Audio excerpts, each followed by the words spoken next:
लोकसभा निकालानंतर भाजपच्या 5 आमदारांसाठी धोक्याची घंटा आहे। महायुतीला मुंबईमध्ये 5 आमदारांच्या सुमार कामगिरीचा फटका बसल्याचं दिसतंय। भाजपच्या 3 आमदारांकडून उमेदवारांनी लीड मिळवून देण्याचं त्यांना अपयश आलं आहे। आपल्या उमेदवारांना लीड मिळवून देण्यामध्ये तर कॅप्टन तमिल सेल्वन, राम कदम आणि भारती लवेकर यांच्या मतदारसंघात महायुती पिछाडीवर पडली होती। आमदार अमित साटम यांच्या मतदारसंघात फक्त 221 मतांची आघाडी होती, तर भाजप मुंबई अध्यक्ष आशिष शेलार यांच्याकडून फक्त 3606 मतांची नाममात्र आघाडी पाहायला मिळाली आहे। त्यामुळे आता भाजपचे हे जे आमदार आहेत मुंबईमधले त्यांच्यासाठी धोक्याची घंटा म्हणावी लागेल, कारण त्यांच्या विधानसभा मतदारसंघांमध्ये महायुतीचे जे उमेदवार होते त्यांना लीड नव्हतं, कमी होतं किंवा होतं तरी पण काही शे किंवा हजारांमध्ये लीड होतं आणि त्या पार्श्वभूमीवर आता या सर्व आमदारांना जाब विचारला जाण्याची शक्यता आहे।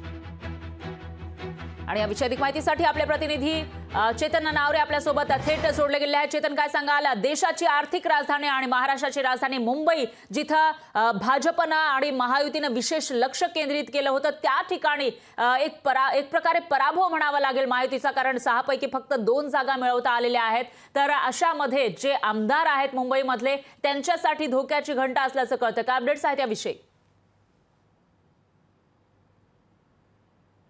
निश्चितच परा येत्या 3 महिन्यानंतर आता महाराष्ट्रामध्ये विधानसभाच्या निवडणुका पार पडणार आहेत। मात्र या लोकसभा निवडणुकीमध्ये आपण पाहिलं असेल अक्षरशः महायुतीची घसरगुंडी झाली। 6 पैकी केवळ 2 जागांवरती त्यांना मुंबईत विजय मिळवता आला। मात्र 16 आमदारांची एवढी ताकद असतानाही हा पराभव का झाला याचं विश्लेषण आता भाजपकडून सुरू होतं आणि काल उपमुख्यमंत्री देवेंद्र फडणवीस यांनी स्वतःकडे ही जबाबदारी घेतली। मात्र सातत्याने पक्षांतर्गत जी चर्चा सुरू होती त्याच्यामध्ये आता आमदारांची जी कामगिरी होती त्याचाही उहापोह केला जात होता आणि यामध्ये 3 आमदार जे होते त्यांच्या मतदारसंघांमध्ये कुठेतरी मोठं मताधिक्य मिळणं अपेक्षित होतं। या उलट तिथे पिछाडी झाल्याचं महायुतीच्या उमेदवारांचं पाहायला मिळत आहे। त्याच्यामध्ये भारती लवेकर असतील, राम कदम असतील, ही जी दिग्गज मंडळी स्वतःला मनवतात, मात्र त्यांच्याच मतदारसंघामध्ये जवळजवळ 10,000हून अधिक पिछाडी जी आहे ती महायुतीला सहन करायला लागली आणि म्हणून कुठेतरी या ठिकाणी या मतदारसंघांमध्ये उमेदवाराचा पराभव झाल्याचं चिंतन आहे ते भाजपच्या गोटात होत आहे।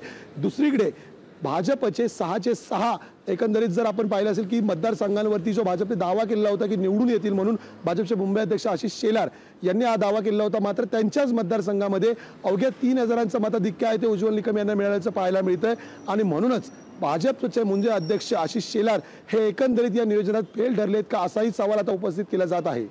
निश्चितच चेतन, आता आशिष शेलार यांची यावर काय भूमिका असेल, काय प्रतिक्रिया आहे ते बघावं लागेल आणि त्याचबरोबर आता येणाऱ्या विधानसभा निवडणुकीमध्ये त्याचा कसा परिणाम होतो या सर्व आमदारांवर किंवा त्यांना उमेदवारी मिळते का याकडेही लक्ष असेल। दरम्यान धन्यवाद तुम्ही दिलेल्या या सविस्तर माहितीसाठी।